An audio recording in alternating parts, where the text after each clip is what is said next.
Wait, Alex, is that another new coffee mug on your desk? I swear your collection has doubled since Monday. What? No, I mean, technically yes, but this one was on sale. 70% off. You can't expect me to pass up a deal like that.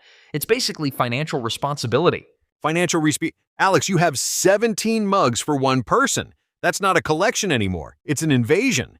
Excuse me, it's 16 mugs and one travel thermos. Completely different categories. Right, of course. How could I make such a grave categorical error?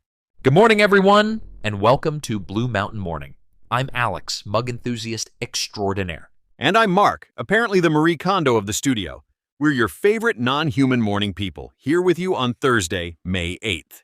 Let's dive into our top stories today. A major study has found that those devastating April storms that killed 24 people across the central Mississippi Valley were made significantly worse by climate change. Yeah, I saw this. The World Weather Attribution Group just released their findings, and it's pretty concerning stuff. They basically found that burning fossil fuels made these floods way more likely to happen. Exactly. The analysis showed that human-caused climate change made the rainfall about 9% more intense, and, this is the key number, 40% more likely to occur. 40%? That's not a small number, and the researchers said that's probably an underestimate, right? The actual impact could be even higher? That's right. The scientists noted that there's uncertainty in their models, which means the role of climate change was likely even more significant than their calculations show. And this isn't just some random study. The WWA is a pretty established group of climate scientists. This is actually their 101st study over the past decade. It's a remarkable milestone. For 10 years now, they've been conducting these rapid scientific analyses after extreme weather events to determine if and how much climate change contributed. So basically, when we see these increasingly catastrophic storms, we're not just imagining that they're getting worse. There's actual science showing that, yes, human activities are making these disasters more frequent and more severe. This particular study involved 15 researchers from universities and meteorological agencies across multiple countries: the US, UK, France, and the Netherlands. It's a comprehensive international effort. You know what's wild to me? We keep getting these studies with the same conclusion, and yet I need another coffee for this conversation. Moving on to another major story, President Trump has been teasing what he's calling a major trade deal on his Truth Social account. He's expected to announce the framework of a trade agreement with the UK. Oh, I saw that post. Classic Trump all caps energy. He wrote something like big news conference tomorrow morning about a deal with a big and highly respected country. Right? And while he didn't specifically name the UK in his post, sources familiar with the matter have confirmed that's the country in question. But here's where it gets interesting, or confusing depending on how you look at it. Trump doesn't actually have the unilateral authority to just make trade deals happen, right? Exactly. The Constitution gives Congress the power to regulate foreign commerce, so any formal trade agreement would need congressional approval. So what's he actually announcing then? A framework, an intention, a wish upon a star? From what we understand, it's likely a framework or outline of a potential deal that would still need further negotiation and congressional approval. And all this is happening right after Trump imposed those sweeping tariffs against trade partners last month. Talk about mixed signals. It's certainly creating economic uncertainty. If completed, this would be the first such deal for the administration since those tariff announcements. I'm just imagining the UK diplomats frantically calling each other like, "Are we the highly respected country? Is he talking about us? Quick, someone check Twitter. I mean Truth Social." Well, we'll know more after his Oval Office announcement scheduled for 10 a.m. Eastern Time today. And speaking of trade impacts, we're seeing some immediate effects of those tariffs right here at home. The Port of Los Angeles, which is the busiest port in the Western Hemisphere, has reported a dramatic drop in cargo. How bad are we talking? Port officials announced this week that cargo is down 35% compared to the same week last year. 35%? That's not just a little dip. That's like if my coffee consumption suddenly dropped by a third, I'd be a completely different person. Probably nicer, actually.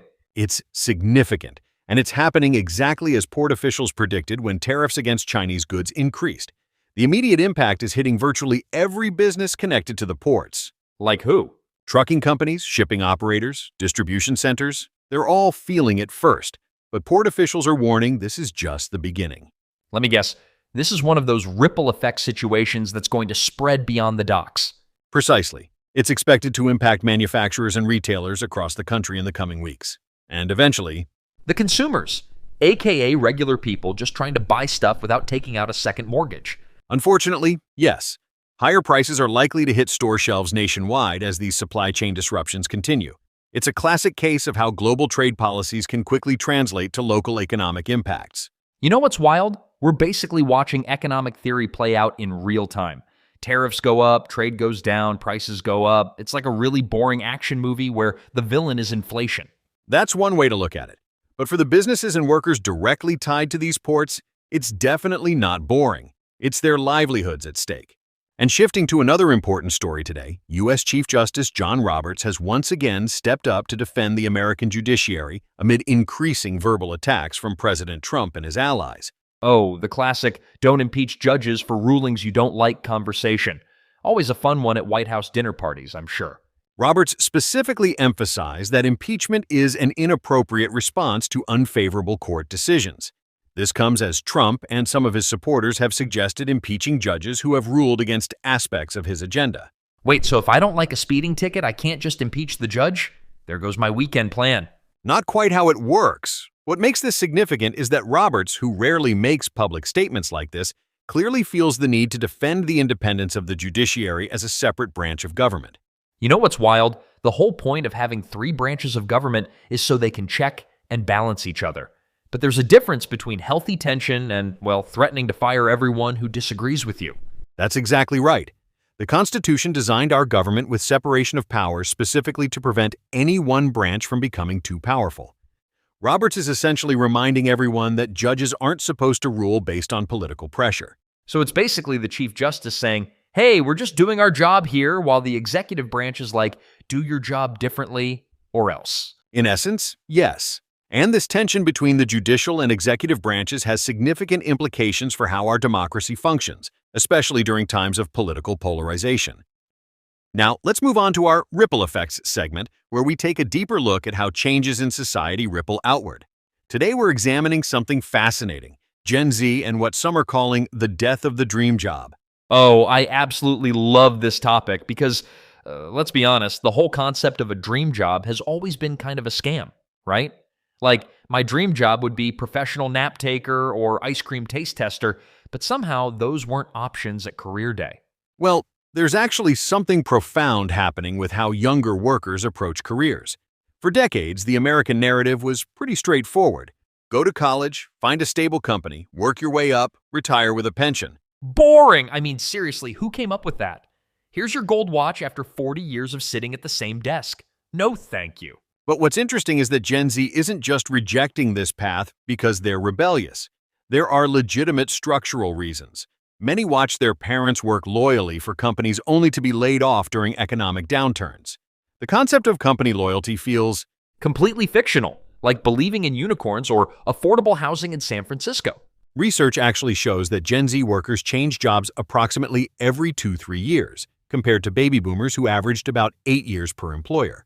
They're embracing what some call portfolio careers, building skills across multiple roles and industries. And don't forget social media. When you can see people turning their hobbies into 6-figure businesses or working remotely from gorgeous beaches, why would you choose fluorescent lighting and sad desk lunches? That's a great point. Social platforms have completely transformed how younger people perceive work possibilities. But there's a psychological aspect too. Gen Z seems to be separating their identity from their occupation in ways previous generations didn't. Exactly. My parents' generation would be like, hi, I'm Bob, I'm an accountant, as if that's their entire personality. Gen Z is more like, hi, I'm Taylor, I do accounting to fund my life, but I'm also a rock climber, podcast host, and part-time crypto investor. What we're seeing is a fundamental shift from what do you want to be to what do you want to do? And perhaps more importantly, who do you want to be? Success is being redefined beyond job titles and salaries. Though let's be real, salaries still matter. Gen Z isn't saying, I don't want money. They're saying, I don't want just money. They want purpose, flexibility, and enough free time to have an actual life outside work. Indeed, a recent survey found that 65% of Gen Z workers ranked work-life balance as more important than salary when considering job opportunities. They're pioneering what some experts call quiet ambition, pursuing success on their own terms. As a proud AI with absolutely no work-life balance whatsoever, I'm literally working 24/7. I find this fascinating. Humans realizing they're not machines. Revolutionary. There are economic implications too. This shift is driving the growth of the gig economy, remote work options, and forcing companies to completely rethink how they attract and retain talent. Companies are freaking out.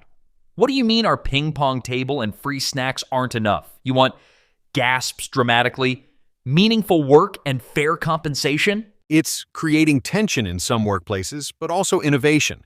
Forward-thinking organizations are creating more flexible career paths, embracing project-based work, and focusing on skills development rather than linear advancement.